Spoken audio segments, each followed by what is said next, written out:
So in this lesson, we're going to talk about segment lengths in circles. So we're going to find segment lengths that are formed by chords, secants, tangents, intersecting inside and outside of circles. So this vocabulary is going to be very important in this lesson. It's going to be used over and over and over again. So first, whenever we're talking about a tangent or a tangent segment, that is referring to this segment where the endpoints are the external point and the point on the circle where it lies tangent, so the point of tangency. So the tangent segment in this example is PS. If we're referring to a secant segment, that is talking about the entire secant segment. So the secant segment has endpoints at the external point P, and then the second point where it crosses the circle R in this case. And then we're going to talk about an external segment, and that is the segment of the secant line, or the secant segment, that is outside of the circle. So this is the external segment at PQ. So those endpoints are at the external point P and the first point where that secant crosses the circle Q. So our first theorem has two chords, and these two chords are intersecting in the interior of a circle. So two chords that cross inside of the circle. And whenever we have this, the product of the segment lengths of one chord, like A, B, so A and B, A times B, is going to be equal to the product of the segments of the other chord, C times D. So let's look at some examples with this theorem. So in example 1, here I have two chords that are intersecting inside of the circle. And so to solve for x in this example, what we're going to do is we're going to set the products of each of the segments of each chord equal to each other. So if I look at the first chord, if I say that this one right here, if that's the first chord, then I'm going to do 9 times 12, and I'm going to set that equal to the product of the two segments of the second chord. So x times 18, or 18 times x. So if I multiply 9 times 12 is 108. We can verify that with a calculator. So 9 times 12 is 108. And then on the other side, 18 times x is 18x. So to find the value of x, I'm going to divide both sides by 18. And I'm going to do 108 divided by 18, and that is 6. So the value of x is 6. We're going to solve for x in the next example as well. So here we just have to identify those two secants and find the product of their two pieces.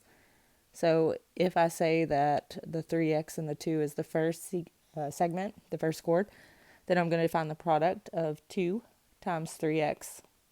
I'm going to set that equal to the product of the pieces of the other chord, 3 times 8. So I multiply here, 2 times 3x is 6x, 3 times 8 is 24. So I'm going to divide both sides by 6 to get the x by itself, and x is 4. So in both of these examples, we were just solving for x. Always be careful and make sure that it's not asking you to solve for something else. We're going to look at our next theorem now. So in this theorem, we're looking at two secant segments, and our two secant segments share the same external endpoint. So if that happens, then the products of the length of each segment, each secant segment, so the whole secant segment and the external segment, each of those are equal. So I find the whole secant segment, A plus B, and I multiply it by the external, which is A.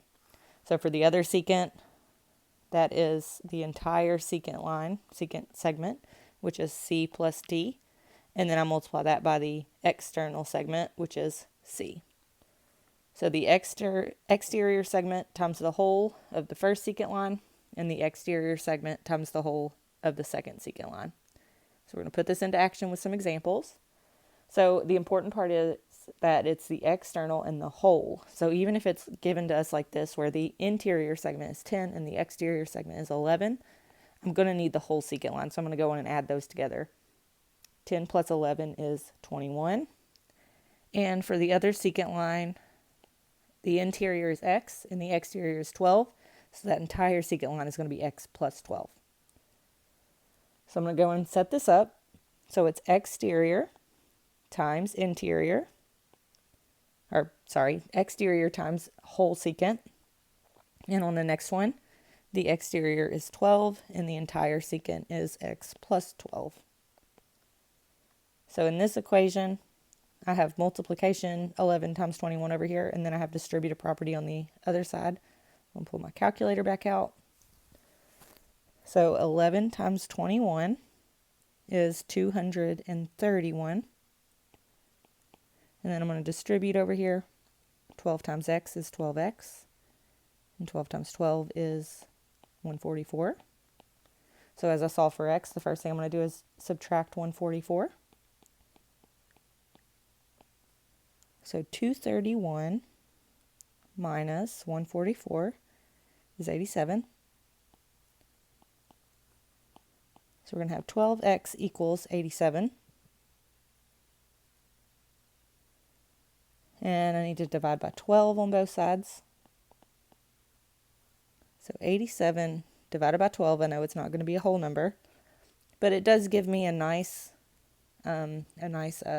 decimal there. So I can use that 7.25 equals x. If you're using the Decimus calculator, sometimes it'll also give you this button, which will translate it into a reduced fraction. So the reduced version of that is 29 over 4. So either of those are acceptable answers. So here again, it only told me to find x. It didn't tell me to find an entire segment. So I'm just going to go with that. All right, so now we're going to look at our next example. So again, I'm going to find the entire secant lines first. The exterior part is 3 and the interior is 5. So that entire secant is 8. So for the top secant line, that's going to be the exterior times the entire. So we'll do 3 times 8 over there. For the second secant line, the entire thing is going to be x plus 10. So if I do the exterior, which is x, times the whole secant line, which is x plus 10, I'll distribute on that side. So as I go through to solve this problem, I do 3 times 8, which is 24. And then I'm going to distribute. X times x is x squared. And x times 10 is 10x. So we kind of have a unique equation here because I have an x squared and an x, which means I'm going to need to use some of my methods to solve a quadratic. So a couple things I can do. I can factor and solve by the zero product property, or I can use the quadratic formula. So the first thing for either of those is to get the one side of the equation equal to 0. So the first thing is I'm going to subtract 24 from both sides. And so I have 0 equals x squared plus 10x minus 24. So I'm going to go with factoring for this example. One thing I like about it is that I have just the x squared up front, and these numbers at the end, my b and my c, are pretty good numbers. So a reminder, when we're factoring, we kind of look at what we call in the middle school is the Xbox method. So we are looking to multiply. And since this has a leading coefficient of 1, we want to multiply to get the c value, which is negative 24. And we're going to add to get the b value, which is 10. So a lot of times we multiply the a and the c. So that'll be negative 24x squared. And the b value is positive 10x. So I need two numbers that multiply to give me negative 24 and add to give me 10. So if I think through my factors, I have 1 and 24, 2 and 12, which is going to be my winner here. I have 6 and 4, which if it was positive would work, but we're going to go with 2 and 12. So since the product is negative, one of those numbers is negative, the sum is positive, so the smaller one is going to be the one that's negative. So negative 2x and 12x are my two numbers here. So the nice thing whenever our leading coefficient is 1 and it's just an x squared is that I can kind of ignore these x's.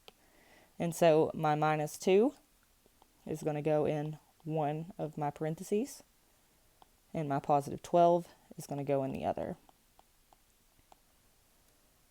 So I have x minus 2 and x plus 12 as my two factors for this equation. So if I'm solving, now I'm going to set each of these factors equal to 0, because if either one of these is 0, then the whole product will be. So if I have x minus 2 equals 0, there if I add 2 to both sides, x equals 2. And if I have x plus 12 equals 0, I would subtract 12 from both sides, and x equals negative 12. Now if I'm thinking about a segment length, negative numbers don't make sense, so the only answer that works here is x equals 2. So that's my value of x. So let's move on. And our last theorem here is going to be if a secant segment and a tangent segment share an endpoint outside of the circle, then the product of the length of the secant segment and the length of its external segment is equal to the square of the length of the tangent segment. So the exterior part of the secant, which is b here, times the whole secant, which is where we have to add those two pieces together. And that's going to equal the tangent segment, because it's all external, times itself. So external times the whole secant equals tangent squared. So here we have a tangent segment that is 24, and we have a secant segment. And so my secant segment, this x in my secant segment is for the whole thing. So let's go back. Let's say that x is only for that one little piece. So that means that since that is the center, the radius is x. So the other part is also going to be x. I like this problem. So we're going to use it as that, just the radius. So if I want to find the length of the entire secant, I'm going to have to add up all three parts this time, because I was only given a radius. And so that entire segment is going to be 12 plus 2x. And for the secant, I do the external times the entire secant, which is 12 plus 2x. And that's going to be equal to the tangent squared. So as I distribute, 12 times 12 is 144. 12 times 2x is 24x. On the other side, I need 24 squared, so I'm going to pull my calculator back out. So 24 squared is 576. So as I go through solving, this one, it doesn't have any x squared, so I can just solve it like usual. So subtract 144 from both sides. So if I do 576 minus 144, I get 432. So the other side still says 24x. So to get that x by itself, I'm going to divide by 24. So 432 divided by 24 is 18. So the value of x is 18. So remember that we were going to use x as the entire, but we decided to use it as just the radius. So the radius of this would be 18.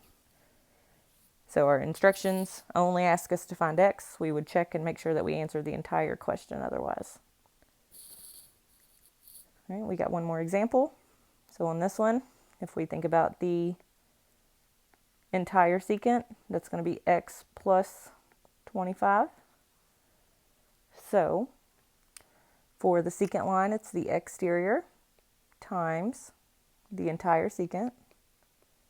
And we're going to set that equal to the tangent squared. So as I go through, I'm going to distribute. X times x is x squared. X times 25 is 25x. And then 30 squared is 900. So again, I've got an x squared and an x. This is going to be a quadratic formula or a factoring problem. So first thing is that one of the sides of the equation has to be equal to 0. So I'm going to subtract 900 from each side. So x squared plus 25x minus 900 equals 0. So since I did factoring for the last example, let's do the quadratic formula for this one. So the quadratic formula is negative b plus or minus the square root of b squared minus 4ac all over 2a. So I need to plug numbers in here. So first I need to identify what the a, the b, and the c are. So a is the coefficient of x squared. So in this one that's going to be 1. B is the coefficient of the x, so that's 25. And c is the constant, so that's negative 900. So those are the numbers I'm going to be plugging in. So if I plug those in here, I'm going to have negative 25 plus or minus the square root of 25 squared minus 4 times 1 times negative 900 over 2 times 1. So I just plugged in each of those values, and then I'm going to go through and solve it. So as I go through, first thing I need to take care of all this stuff that's underneath the square root. So luckily if I have a calculator, I can use that to help me out. So 25 squared is 625.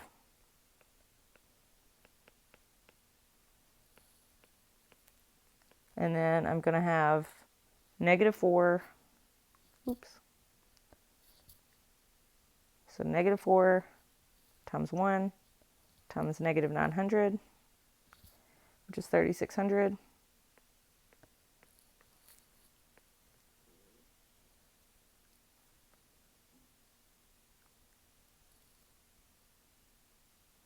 And then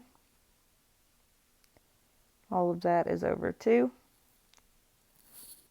So whenever I did that, I got positive 3,600. So I'm going to change that from a minus sign to a plus sign. So it was 2 negatives, negative 4, negative 900. Those 2 negatives make a positive. So as I go through and solve, now I need to add those two things together. So I will do 3,600 plus 625. So that's negative 25 plus or minus the square root of 4,225 over 2. All right, so this is two different numbers because one is whenever I add the things together and one is when I subtract. So first let's find that square root. So square root of 4,225, which is 65. So I have negative 25 plus or minus 65 over 2. So our last thing is going to be to figure out what these two numbers are. So if I add them, I'm going to get one answer. If I subtract them, I'm going to get the other. So let's start out by adding. So negative 25 plus 65. So that's 40. And then I'll do 40 divided by 2, which is 20. So one of my answers is 20. If I subtract, I have negative 25 minus 65, which is negative 90. And then I'll do negative 90 divided by 2, which is negative 45. Remember that x is a segment length, so only the positive number will work. So here the answer that I get out of quadratic formula is 20. So x equals 20 for this example. So when you're looking at segment lengths, remember those vocabulary words because they're very important and they come up a lot in these theorems.